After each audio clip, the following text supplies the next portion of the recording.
What's going on, everybody? It's your boy Dre Davis, and I'm here with my co-hosts Anthony Lights and Raphael Rhodes, and we are here now with episode 8 of Let Me Say This podcast. Today's episode, we'll be covering some of the closing up on some matchups in the first round of the NBA playoffs, as well as previewing tonight's Game 7 matchup between the Warriors and the Rockets. We'll also be covering some highlights and some closings on NHL playoffs as well. And with that being said, I guess I'm going to go ahead and dive in first, kind of talk about some of the stuff that we saw in the first round with the NBA.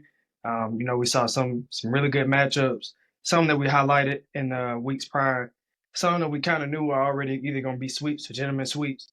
One of my favorite matchups closed out the other night in the Clippers and the Nuggets. Unfortunately, Game 7 wasn't as hot as the other 6 games, but that's the NBA playoffs. I feel like the better team won with Joker and the Nuggets. Tonight, we get to see if a fan favorite, all-time legend, all-time great, future Hall of Famer, multi-time NBA champion Steph Curry and his Golden State Warriors can take down the young rambunctious bunch in the Houston Rockets. So, y'all got anything that y'all saw from the first round that just really, wowed y'all, or anything that you looking forward to in the second round? Um, Game 7, James Harden does Game 7 James Harden things. The Knicks, Pistons, that closing game in Game 6, that was a beautiful. You That got was one of the Thompson twins had a great defensive stop on Jalen Brunson, but for Jalen Brunson to go basically put the knife in the heart in the series because I had the feeling like that series went 7 games. I really would have gave a slight edge to the Pistons on the road to close it out in the Garden, but I still think the Knicks would have won, even though I was kind of rooting for the Pistons for reasons unbeknownst to us. But but yeah, but like I said, like we said, everything else that pretty much happened. I don't want to really get into my Lakers rant yet, but I'm gonna save it till we get there. But like everything outside of that, everything that pretty much happened in the first round happened. So, and then now of course, we got the Game 7 tonight, which we'll also get into. But yeah, that Pistons Knicks, the the uh, the 1B to the Clippers Nuggets 1A. So in that series, like we said, the first 6 games pretty much back and forth, and then that 7th game was pretty much, I guess you could say, a knockout by the Clippers. The Nuggets were kind of cashing in on some shots that the Clippers were failing to make. I know Ty Lue, he kind of switched the lineup. Nick Batum was a starter. He inserted Derrick Jones Jr. Derrick Jones Jr. early off when I was watching. He was missing some wide open threes, so I don't know if that was a confidence thing or not, but stuff like that. You need those kind of shots to fall in early to get your confidence going in the game. And as far as the Nuggets, I know Jokic was not off to the greatest of starts. At one point, he was 0 for 5. He kind of got it going, but Jokic, he really don't rely on scoring. Most teams want to stop him from being able to play make. Like, they don't care if he has 40 points. Like, they want Jokic to not have 10 plus assists in the game. Like, they want to keep him from being a playmaker and not having to get everybody else involved. So keep everybody else, locked up and then let him do what he does. So, but, you know, the way the Nuggets season ended, I kind of went with the Clippers because of the way the Nuggets season ended. But I guess the firing of Mike Malone was a breath of fresh air for the group. And so now they're going on to a series at OKC. I will say they're probably going to lose the first game because playing a series like that and then having to turn back around and play with a 48-hour turnaround, like I don't think it's a possibility. But OKC's been out so long, so we kind of want to watch for the rust in OKC. But as far as the Clippers, I think, do they need to break that up? I don't know, but the legacy of James Harden continues as far as the playoffs goes. He might give you 1 or 2 good games or 3 games in the series, but everybody knows when the series go past 5 games for James Harden, we kind of know what we get. And that's pretty much all I got. I'll let you have it, Raphael. I will say that the the New York series wowed me, and Jalen Brunson in Game 6 really proved why he is the clutch player of the year. I mean, he put up 40 points in that game, and he was virtually unstoppable. And he showed why he won that clutch player of the year award, and I'm happy that he actually was able to showcase it. I'm excited for their next round against Boston. I think that matchup is going to be a very interesting matchup. Both teams are coming off uh, some decent battles that they went through. Uh, in the Eastern Conference, I think we knew what Cleveland was going to do, but Indiana really mopped the floor with Milwaukee. I know Milwaukee was facing a lot of the injuries and stuff like that, and Damon Lillard being out because of blood clots. But Indiana, I think, is going to prove to be a pretty significant test against Cleveland because a lot of people look at the rest like, the rest benefits the team that got in early and swept, and that's great. But what about the team that's been playing hot? They're not on a streak. They're on a streak and they're not cooling off. They're going to continue on, and I think that's going to be an interesting series. When you come to the Clippers, Anthony, you brought it up. I don't know if it's time to break it up just yet, but I do know that James Harden, in my opinion, my humble opinion, is a little bit overrated at this point. He's up there in age. He's overweight, and I think you need to limit his stats at this point, limit his play time, and see what you do from there. And other than that, I mean, it's kind of hard because the Clippers got further than what they probably expected to. But I mean, they couldn't get past Joker. And I agree with you. They want to shut down Joker's assist making capabilities. They don't want him to be a playmaker. They'll let him score 50 points in a game. Doesn't matter. It's everybody else scoring 20 points because of the 15 assists he has. Yeah. So other than that, in the first round, everything else kind of fell the way it wanted to fall, or the way we kind of saw it falling in that aspect. But I'm interested to hear about your rant on the Lakers. I want to hear about the Lakers and what you think about that. First off, we got a guy that is most famous for becoming unplayable in stretches of games in the NBA playoffs. We got a guy that is also a 3-time player of the year. Excuse me, as I say that, a 3-time defensive player of the year who's unplayable in stretches of games in the playoffs, depending on the lineups. A guy that is also known for when that one disease that was going around, everybody knows what it is. I don't have to mention it by name. Was famous for being dubbed as getting the league shut down when it first happened. Patient zero, Rudy Poo, and excuse my language, I'm going to quote The Rock. Rudy Poo, candy ass, sent my Los Angeles Lakers home in 5 games with an out-of-body experience.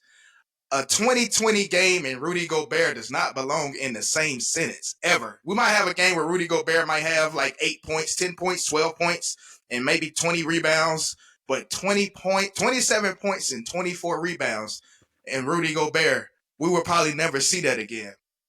And I want to get on J.J. Redick, too. J.J. Redick gets off sometimes as trying to be the smartest guy in the room. He's also got on coaches like Doc Rivers for not making adjustments. Well, J.J. Redick, we got to hold your feet to the fire. That same criticism you passed out to NBA coaches got to be that same criticism you got to be taking. You got to take that heat. You can't try to go off on the media and feel like, oh, well, let me do my job. No, J.J., because we saw in the game 4, you pulled a move that even Thibodeau didn't do. You played your starters the whole way. So it's just like, what are we doing? And we had a lead in that game and blew that game. So, and then we go to game 5. I'm going to go to the team because you're making Nico Harrison look like a genius right now. Even though we still think that trade is like, come on, bro, that trade is still crazy. But right now, in the moment, right now, you got some people in the media that have nothing to talk about. Like, hey, do we owe Nico an apology? No, we don't owe Nico Harrison no apology. That trade is still stupid. Fat Luka, skinny Luka, out of shape Luka, in shape Luka, it doesn't matter. That trade is still stupid. But Luka, you are a cone defensively because you're out of shape, and it shows that you're out of shape. And as far as the team goes, even when the Lakers took a little mini lead in that game, you can still tell something was off. They came out flat. That whole game was flat. LeBron James, yes, this is a let me say this moment in the show. I think LeBron James might consider retiring or taking his talents back to Cleveland. I don't know. But at this time, like we said pre-show before we jumped on camera, the 7 years in LA outside of the quote-unquote, alleged by some people, fraudulent championship that happened in the bubble, what have you really done? You got put out in 5 last year. You got put out in 5 this year. You got swept in the conference finals 2 years ago. You were one of the guys that was leading in the voice to go get Russell Westbrook, who we all knew. That is not a fit. That doesn't take away from Westbrook being a great player, but Russ doesn't fit the style that LeBron plays. LeBron needs 3-and-D defenders around him. You went and got Westbrook. Didn't even make the play-in that year. And then the year after COVID, I can kind of chalk that up to injuries and also playing on a short turnaround in 2021. lost in 6 games to the Phoenix Suns, who went on to go play in the finals. So I give you leeway on that one, because playing all the way until October and coming back in December, like, nobody does that. We also seen another team in Miami Heat who did the same thing, and they got bounced in the first round as well. But yes, of course, the elephant in the room is really not an elephant in the room, because everybody knew the Lakers needed a big. Yes, having Anthony Davis in this series would have played dividend. And guess what? We opted for a guy in Maxi Kleber who hasn't played since I don't know when. Jackson Hayes didn't even get a shot. Somebody could have just gave us, maybe somebody, JJ. But like what we were doing, it didn't work. Luka was out of shape. You got to come back in season in shape. He called him out on it. But JJ, you too. You can tell at moments you are a rookie head coach. You got out coached by Chris Finch and Anthony Edwards. Anthony Edwards deserves his victory lap, because nobody picked the T-Wolves to win this series. Everybody was like Lakers in 5. Cue to Shannon Sharp, and I'm gonna put that in the edit. Cue to Shannon Sharp. Lakers in 5. Lakers in 5. Got sent home in 5. So Anthony Edwards deserved his victory lap, walking around LA talking trash to the fans at the game, talking trash to the fans as he was making his way back to the team hotel. He deserves that. And I'll get on to Anthony Edwards a little bit later when we talk about who's the future of the league, but I don't want to get into that right now. But his incredible run right now, he's knocked off Joker, he's knocked off Luka twice. Luka, KD, Devin Booker in a span of a year. This guy's incredible. So he didn't have the greatest games, but guess what? When you got guys around you that'll step up, like a Rudy Gobert with the out of body experience, you can afford to have an off game. And even if they did lose, they probably would have just closed it out in 6. And that's all I got. But purple and gold for life. You brought up some good points though, and I gotta ask. Do you think this is gonna motivate Luka to come back in shape for next year? I mean, because you're right, the trade does kind of look now like, I mean, it could be iffy, it could be suspect, right? So, does it motivate Luka to come back next year and play better and be in shape? So it's two things. It's two things. With the trade happening, he's already went from potentially signing for $345 million to that being reduced by 115, 116 million. So that should be enough motivation right there. But then also, you're probably going to get that money, Luka, but you also want to play your way into another contract because you're only 26 years old, Luka. So that 229 or 230 million is easily going to turn into that 350 that you should have got from the Mavericks. So yes, you should want to come in motivated. You should want to come in ready to go. Like, I'm pretty sure you want to change that narrative. Yes, you're still one of the 5 best players in the league, maybe even one of the 3 best players. You can go Jokic, Giannis, Luka right now, honestly. But you need to go ahead and change that narrative of, you coming in out of shape, or you don't even have nobody's saying you got to be a first team all defender or even a third team, but like just be comparable on defense. Just be able to okay, I can kind of hold my own a little bit. We don't have to run a 2-3 zone or a 3-2 zone because there's a glaring weakness on the court and you or people attacking you and now you switching and picking rolls. Like we shouldn't have to go through that. So Dre, I want to hear what you think on this too. Do you think that Luka, the trade that they made for Luka, do you think that the Lakers should stick with it for one more year? Because are they the biggest disappointing team in the playoffs this year? Because they made that trade to anticipate winning and going deep into the playoffs, and they got eliminated in the first round in 5. So what do you think, Dre? I mean, I just really think that's the expectations for any team, just in general, is high.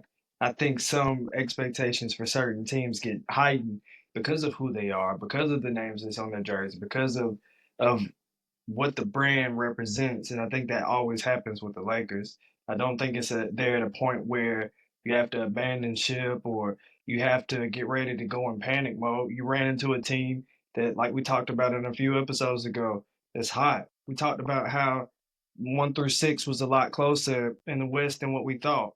7 and 8, kind of like I alluded to. I didn't think 7 and 8 were as strong as what we probably originally thought. It showed, but 6 was right there with 5, 4, 3, 2, and 1. 6, if there's a difference in their regular season, looks like a 3, looks like a 2, looks like a 1. They still have a star on their team in this league, and that I have a question that alludes to that star as well. But just going back to the Lakers, there's no need to panic. There's the same things that you're looking for now as far as building a team around LeBron. When you go into this offseason, you just made this trade 4 months ago. Not even 4 months ago, maybe 3 months ago. Now when you go into this off season, you have a team, you have a chance to rebuild your team. You have a chance to plug and play with new pieces that center around Luka. The same way that we don't really see LeBron's flaws, we haven't seen LeBron's flaws as magnified in years past, is because of the pieces that have been put around him. I think the Lakers organization, I think Rob Pelinka, I think JJ Redick are fantastic already at understanding the strategy of the game, how to put great players out there on the court, and how to make it all work and glue together. I did allude uh, in one of the last two episodes that coaching inexperience was going to come to head in the playoffs. It really, really showed with JJ Redick. That is another thing that I really, really highlighted prior as a preview. There's always something that you see between game 4 and game 5 of the series that completely told me then after game 3 that this series is over. There was not a chance that the Lakers were going to make really any adjustment that was going to fester them any success. At some point, the starters were either going to get gassed, or the starters weren't going to be able to keep up, or they were going to be in some type of foul trouble. But more importantly, and above all than anything else, I'm not going to take away from Rudy Gobert. Rudy Gobert had a fantastic series. He did exactly what he's supposed to do. If I saw four or five guys that were under 7 foot out there, I would be doing the same thing. I would have a 20-20 game every game. These are the things that I watched this series in particular, for one, and that's exactly what Shaq talks about when he angrily pushes big men to do dominant things. The performance that we saw from Rudy Gobert in Game 5 was exactly what you talk about. There is nobody out there on this court today that's going to stop me. And there was a particular putback that was late in the game in the third or fourth quarter that was very silent but very loud when the putback was done by Rudy Gobert, and that was the message that was sent to the game. That was the message that was sent to that entire series. There's not until you go out and find a big man, which is what Anthony Davis wanted 3 months ago. You will not be successful on this court. JJ Redick got outcoached. The Lakers got outplayed. LeBron looked like he's on his last half of a leg. And coming off an MCL sprain to end game 5, it puts his future even more in doubt. Do you, as a Laker organization, kind of help him, guide him into the next decision? Should he be asking to be moved? Should he be asking to retire? What happens if you open up that type of cap space? Then now you may be able to get 1.5 because of the new CBA rules, a new star that pairs well with Luka. So, but yeah. So and that's another option we have though, because Giannis is going to be available too. Because I don't think he's going to win back to Milwaukee. I think he's done in Milwaukee. I think he's done. And that's kind of and I'm gonna finish up my round 1 preview with that too. Is that was another thing that I saw from the first round is um for every team in the West there's a doppelganger in the East, and the doppelganger to the Lakers in the West was the Bucks in the East. They did kind of similarly the same thing. They went out and got their own version of Luka a couple years ago to go with their LeBron. Their Luka goes down, and you see what happens. They go down in 5. They really don't have much of a team anymore. And when I say that, I mean they don't have that collective effort that it's going to take to make a deep playoff run. We looked at teams like the Knicks and Pistons, which I thought was a fantastic series. Both teams were very deep from their starters to their bench. They were able to rotate very well. Thibs has a different theory when it comes to minutes, but when I looked at that series, that was an amazing series, by the way. Um, you know, the youth, the talent, the bench, the second unit. Is there a star on the second unit that helps that unit go to the next level and stay to maintain the pace of the game? When you talk about competing with your Bostons and your Clevelands, you have to be ready for something like that.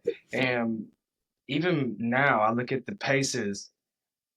I don't see them making it out of the second round because of the same thing that I didn't see the Bucks making it out of the first round. The Heat, the Pistons, the Magic. We had some really good series in the first round, but overall, outside of the last one to finish tonight, with the Warriors and the Rockets, Nuggets and the Clippers was the best, but I think we kind of get some spice in the second round, some heat up, some more coaching adjustments ahead. We fortunately we haven't really looked at any major or critical injuries to any teams remaining. So as it stands right now, I'm really looking for a really good second round as well.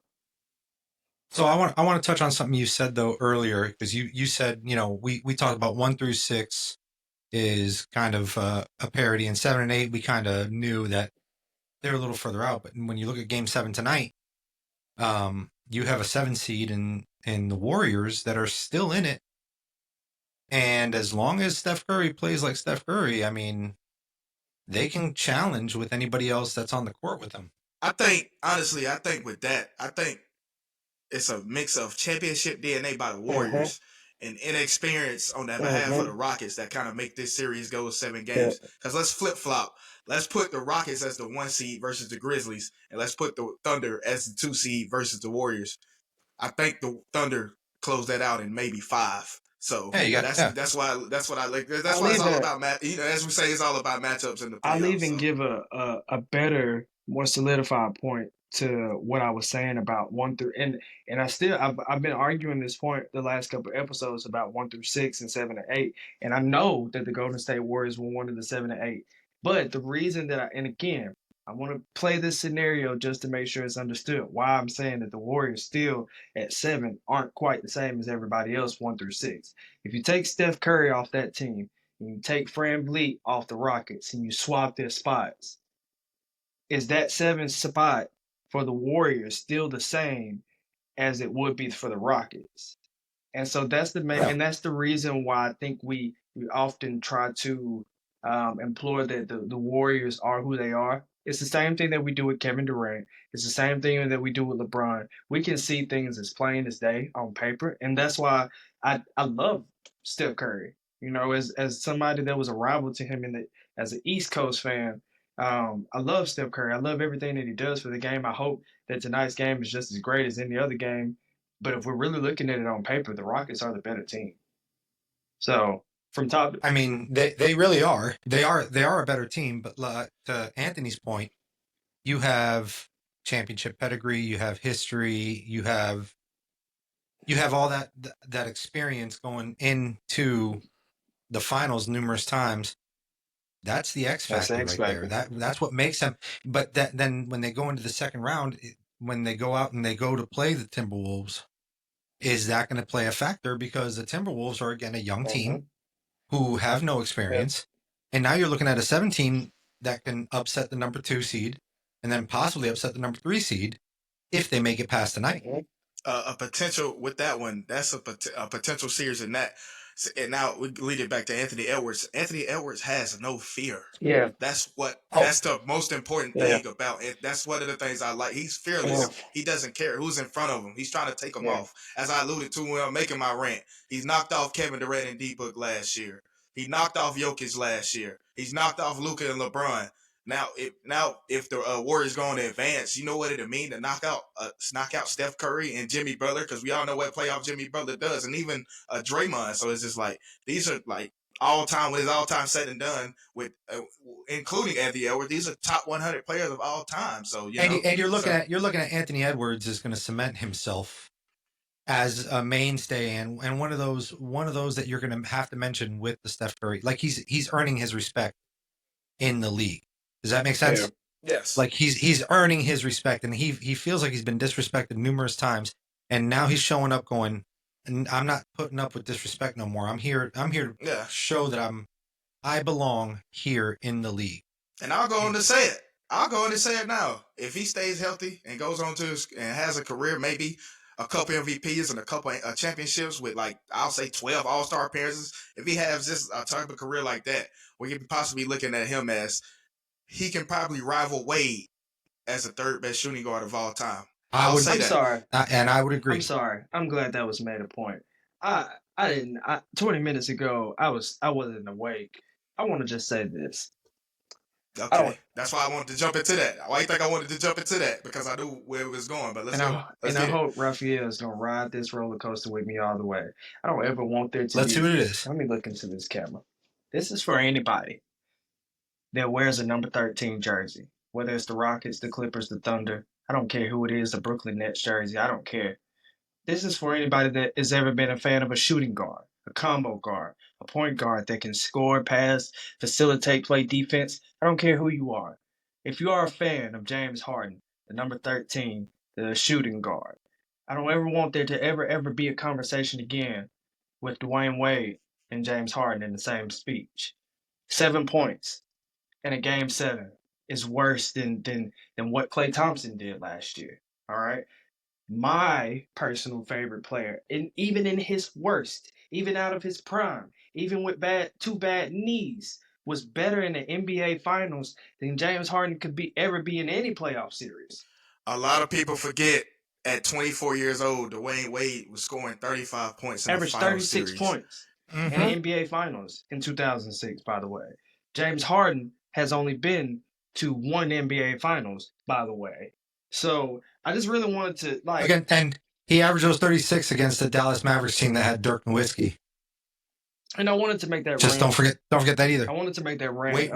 Wade County all the way. I just wanted to make that point because there's been a lot of speculation, especially over the last couple of years, about how much closer they are, and it's going to allude to a question that I have for the podcast as well that may be answered for a later day. We look at some of these players. We look at a James Harden. We look at it, and I'm throwing this name in there for a reason. We look at a Ben Simmons. We look at a Anthony Edwards. We look at a Luka Doncic. We look at some of these guys. And we look at some of the superstars in our league right now.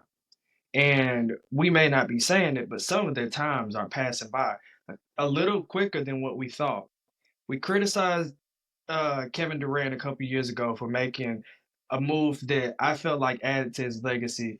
That if he doesn't make that move, we're looking at a 20-year career from Kevin Durant with a possibility of 0 rings ever. At what point for some of these younger players, your John Morants, your your your Anthony Edwards, your Paolo Banchero, your Kate Cunningham, at what point do you start to stop looking at the accolades, stop looking at the skills, and say these guys need to make moves that put them on championship teams? I'll tell you how you stop that real quick, and I'll tell you how you stop that. You stop the media. You stop mainstream media from highlighting all of the individual statistics and making that a big point when it shouldn't be about the individual. It should be about the team for the player. And you stop incentivizing individual statistics. Because when you incentivize, if you score or if you average 35 points, we'll give you an extra $1 million. Well, yeah, that's great if the team is playing well around him. But if he's the only one scoring 35 points and everybody else is scoring 5, you're screwed. Yeah. And also, go ahead, finish what you were saying. Just if you stop incentivizing those things, then maybe you put more of a championship thing, because it is a team sport that relies on individual feats. So it's a team sport that relies on individual accomplishments. And if you stop incentivizing the accomplishments and you instead say, if you lead this team to the finals, which we haven't been to in 5 years, then we'll pay you an extra $1 million, and you incentivize the desire to lead and win as a team, instead of, if you average 35 points in a series, we'll give you an extra 10 grand. Yeah. And that's an example. Another thing I want to highlight too, I'm gonna name these names out. I'm gonna ask a question and then I'm gonna answer. I'm gonna say y'all mentioned some of them. I'm gonna say Tyrese Halliburton, Paolo Banchero, Anthony Edwards. I can go on and say John Morant, Cade Cunningham, SGA. They all have one thing in common. A lot of those guys are in smaller markets. We all know the mainstream media pushes the big market teams, but as far as maybe we can shed some light on some of these guys in the smaller markets, you know what I'm saying? It's always like Charles Barkley say, you got teams that have been Thunder and Cavs are also in small they're in small markets, but we constantly talk about the Lakers. So it also we're part of the media too now at a smaller portion, but we also have a job to do that we should highlight some of these guys that are in those smaller markets versus always talking about these big market teams looking for the headlines. But yeah, because a lot of these guys are killing it, but they never really get to showcase it until maybe the playoffs or even an All-Star game, which NBA All-Star game, we all know how that is. So we never really know, a casual fan never knows how talented these guys really are. So, but until a playoff series starts, You know what I'm saying? So I think the NBA needs to do a better job in promoting the smaller markets as well. I agree with you 100%. And I think, I mean, first off, now that we're in the playoffs, it's a little hard to highlight some of the larger markets like LA because LA is not playing anymore. They're on They're in both. Cancun. Yeah, Both. both of them. You know, so now that large market is not really there. You have to kind of highlight the smaller ones. Now we got to carry it over into the next season. And I like the fact that you're also kind of holding us accountable too. We have to do the same thing and pay attention to the small markets because the small market teams are really where a lot of the stars are because they were at the bottom of the barrel and they drafted well with the lottery with the picks that they got. You know, and you're looking at the Timberwolves, who's in a generally small market league, and they have Anthony Edwards, who I'm sure you're going to bring up now, is one of the faces of the league. And you brought up a couple of those names. Like, with them being on small market, do they have the opportunity to become the face of the league and pass that torch? I can say we got one LeBron James before he went to Miami, Cleveland. That is a small market team. So guess what? With the career, but I think if that's just any other guy, like any other normal number one pick, like a Cade Cunningham, if LeBron, like Cade Cunningham is a great player, and also we already know LeBron is in NBA history. But if LeBron is just a normal Cade Cunningham type player, oh yeah, he's great. He's going to put up numbers. Do we think Cleveland gets highlighted the way they would if LeBron wasn't LeBron? And then which brings me to I'm gonna go all the way back to the '60s. We had Bill and Wilt. We go to the '70s. Mhm. I can say Kareem and maybe Dr. J. We get to the '80s. Okay, we got Bird and Magic. The '90s, undisputed face of the '90s. Jordan, obviously, but you still have Hakeem, Pat Ewing, Charles Barkley, guys like Gary Payton. We saw all those guys coming out of that era. Then we go to the 2000s. Kobe, Shaq, Tim Duncan. You can also throw Shaq name in the '90s because he got drafted in '92. Yeah, but they were in big markets. Yeah, a lot of them were in big markets, right? Yeah. There was only a couple of them. Like Barkley was in Phoenix, not a huge market. That's not a huge market. Shaq in Orlando, that's not Orlando really was a huge market. And yeah. then, but when you're looking at Bird and Magic, you're talking about Boston and Boston LA. and LA, That's a huge. Those are huge markets. Kareem started out in Milwaukee, so yeah, but then with LA, so it's not yeah. But then you also brought up Gary Payton, who played in Seattle for the Supersonics. Who needs a team? I agree. They should expand, and I like what Adam Silver said about expansion. He's considering it, and they're making the right steps. I don't know if you guys heard about this, but Adam Silver said they're looking at expansion highly, especially this year after the postseason. But it's hard to sit there and go to the other 30 owners of the team and go, okay, now the equity that you have, we have to divide it by another 2. So when you look at the equity, you got to get owner approval. Now, not a lot of people are against it because the league is making money. However, a lot of people were worried with the smaller numbers during the season. You got guys like Gary Payton came out and said the reason why he won't retire his jersey in OKC. He hasn't played in front of those fans. He doesn't know. Okay, so it's stuff like that too. Like a Sean Kemp, like those guys need their jerseys retired. Of Rainmaker, man. So you know what I'm saying. So so it's guys like that. He's also one of those guys that was in the '90s. But it's like, but my point to that is like you had all these guys, and then we go to the next decade: LeBron, Steph, KD. Jimmy Butler, Kawhi Leonard, you can throw Paul George in there as well. And then now I'm just asking, like, as we're moving along in each decade, like, but in the 2020s, who's that undisputed number one? Because every decade had a side and a B side, or a 1A and a 1B. Every era seemed to have a The Rock, and you had your Stone Cold.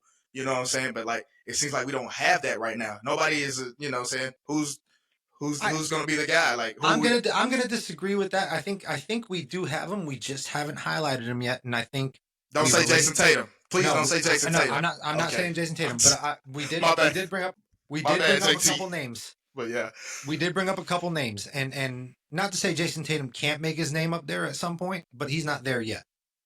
To me, I think you have a few names, and you have the Giannis, who's going to be up there. You have Joker, who's going to be up there, right? Those two are up there, no matter what. And then you have Anthony Edwards, who is arguably probably number one. Wemby. Wemby is, but Wemby's still young. He's still making his mark on there, and his injuries at the end of the year kind of held him back a little bit. But you have Anthony Edwards, you have Tyrese Halliburton. Those guys, those guys are going to carry the torch. And the guys that they looked to carry the torch, we looked at Zion Williamson. Aside from that off the court issue stuff, he can't stay on the court. Same thing with John Morant. John Morant bringing that off the court stuff on the court. So it's just like those are some of the guys that we wanted to propel. And when Dre alluded to episodes ago when we talked about the Grizzly, he was on his way, but then stuff started happening. He kind of knocked himself off the mantle. But now you have to propel these guys that are good for the game that you're watching, and they're great. Like Anthony Edwards, the past 2 games against the Lakers, and what he was talking, he showed he wasn't cocky, he was confident, and there's a fine line between it because he backed it up. I'm gonna highlight. He backed it up. While you talking, I'm gonna highlight something that I really want to add to this conversation about being the face of the NBA. The majority of the people that we're talking about, Anthony Edwards, Tyrese Halliburton, Jason Tatum, guys like that, who did they grow up watching play basketball? Oh, Michael Jordan, Kobe LeBron, mainly Kobe LeBron. I would say, AI. And personally, I would say, since I'm in the same demographic age-wise with them, I would say your AI, your Kobe, your LeBron. Who are 3 of the T-Mac too? Can't forget about the T-Mac. I wanted to highlight those 3 though for a reason. Who are 3 of the most? Who are the most 3 scrutinized people? They used to be the faces of the league. Allen Iverson, Kobe Bryant, LeBron James. I think that the lack practice. We're talking about practice. I think that the lack thereof accountability to want to step up right now to be the face of the league is because of what those guys saw growing up. If I had to go through half of what LeBron went through to get to where he is now, there's no way I want that scrutiny or that pressure of wanting to be the face of the league. I think that's why John Morant kind of turned it down. Anthony Edwards has kind of turned it down. I think that's why they were trying to push up for Zion. Heck, I'd even take a Jason Tatum right now. It's just that's not what the fans want. But I'm sorry, I don't want to interrupt, but I wanted to really put that point in there that I feel like a big part of the reason that our next changing of guard when it comes to the NBA, there won't be a really representative face of it is because of what they saw from the generation right before it.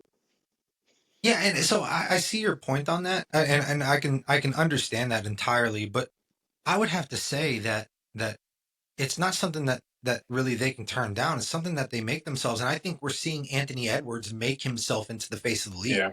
He's accepting that responsibility, the way he played and the way he shut it out. He's accepting that responsibility now, and I think it was. I think with the guys that we talked about, let me put it like this. The Zion Williamson was going to be anointed the face of the league as a young kid, and he proved that he buckled under the pressure. I think a guy like Anthony Edwards, a guy like Tyrese Halliburton, who is, it's not that they don't want it. They just don't, they're so humble about it. They don't feel like they deserve, I just go out there and play basketball. I'm out there and a ball player. I don't need to be the face of the league. I just need to play ball and win championships. And I think that attitude, and I'm not saying that what you said, Dre, isn't a factor to it, but I think that the way they carry themselves is a bigger factor for it. And now we don't have this isn't something that the league just appoints you. It's the league listens to the fans, and the fans are appointing Anthony Edwards and Tyrese Halliburton as you guys are going to be, you guys are it. Like, you guys are the future. Kids are looking up to you, and I think they're accepting that now. Because I'm going to touch back a little bit on the round 1 with the Pacers. Halliburton's dad got into it with Giannis. A fan. In a childish, which, listen, and I don't want to see the NBA change the way they seat anybody on the court, because that's what fans pay for, and they have the right. But we have to protect the players at the same time. And I'm not condoning anything that Halliburton's dad did, because I think that was just irresponsible. And I appreciate that he apologized to Giannis. Giannis kept his cool, and I appreciated that too. I thought that was very, very respectable of him, because there's a lot of guys out there that would. Some dude gets in their face, it's going to be game over, right? But Giannis kept his cool, and Tyrese. I mean, a lot of people wanted to put it on Tyrese, like, how do you let your dad do that? I mean, his dad's a grown ass man. And I'm sorry for the language, but your dad's a grown man. How are you going to tell him what to do? You know what I'm saying? Mm-hmm. So I just want to. But again, the way Tyrese handled it solidified why he should be the face of the league. because he even apologized for his dad to Giannis, and him and Giannis talked it out. Like that's the face of the league. That's how you step up. And I understand that they may not want it, but I think part of them not wanting it is what you said, Dre, and another part of it is the way they carry themselves on a day-to-day basis, because that's how they were raised. Be humble, show up, work, win championships. Don't just appoint yourself the face of the league. Does that, you know what I'm saying? Like, you don't want to appoint yourself. Yeah, Yeah. yeah, absolutely. So, uh, definitely a lot to look at when it comes to the NBA, man. The second round's about to get ready to start. I'm excited. I hope y'all are excited. We're going here on this show, we kind of do predictions. We don't do predictions. We just watch, we analyze, and we see what's going to happen. Um, Now we're gonna get into a topic that I'm not too keen on, so I'm gonna let the fellas really head this conversation up. We're gonna look into the National Hockey League. I know they got some good stuff going on in there, so I kind of let y'all guys lead that up, and I'll be here until y'all get done with that.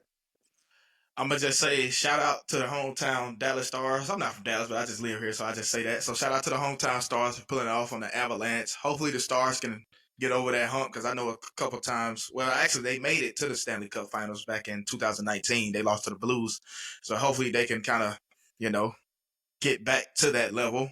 And also, who we got tonight is the Jets. Oh, the Jets and the Blues. I will say the St. Louis Blues is probably going to win that game. So just because I And then they play the last time I heard Stars. Winnipeg, They play the Stars in round 2. yeah, so I'll get that, but I'll let you kind of take the mantle into that. So I just want to say my piece on that regard. I will say, in the West, Vegas beating Minnesota. I mean, it was kind of Vegas was a stronger team. It's sad to see Minnesota's goaltender Marc-Andre Fleury kind of go out like that against his old team, but the respect that guy has as a goalie is amazing. He's always played the game right. He's always been great for the NHL. And I'm a Golden Knights fan. I was there when the franchise started. I was a police officer when the franchise started, so I saw a lot of the stuff that happened around that league, and especially around their first game when October 1st and the massive tragedy that happened that day from the Mandalay Bay. To see the Golden Knights actually be an expansion team that sat there and went to the Stanley Cup playoffs every year since their inception is amazing. But they're playing really good hockey right now. And now they're going up against the Oilers with Connor McDavid. And I think Connor McDavid and the Oilers are going to provide a bit of a test to them. However, I still say Golden Knights are going to win that one, I think. Jack Eichel and Mark Stone, are the captains there. And I think they're going to lead their team to victory on that one. Toronto in the East playing against the Florida Panthers. That's going to be an interesting one with Matthew Tkachuk coming back from injury, and he's been lighting it up. And they also have Brad Marchand, that they acquired from the Bruins. And I think the Panthers are looking to make it a repeat from last year's Stanley Cup, and I think that's going to be an interesting series. The Panthers ended up beating the Tampa Bay Lightning and the Battle of Florida to get their way into the second round. And the Ottawa Senators didn't stand really much of a chance against the Maple Leafs. Yeah. And then along in the East as well, we have the Carolina Hurricanes, who are playing really, really, really good hockey as well. And they advanced 4-1. They ended up beating the New Jersey Devils, who really couldn't play offense for the life of them. But they're playing against now arguably the Great Eight, one of the greats, Alexander Ovechkin, and the Washington Capitals. And I think Carolina's playing good hockey, but I think they could upset the Capitals. The way they play hockey, they put pressure in their zone. They like to shoot the puck. They push the puck forward.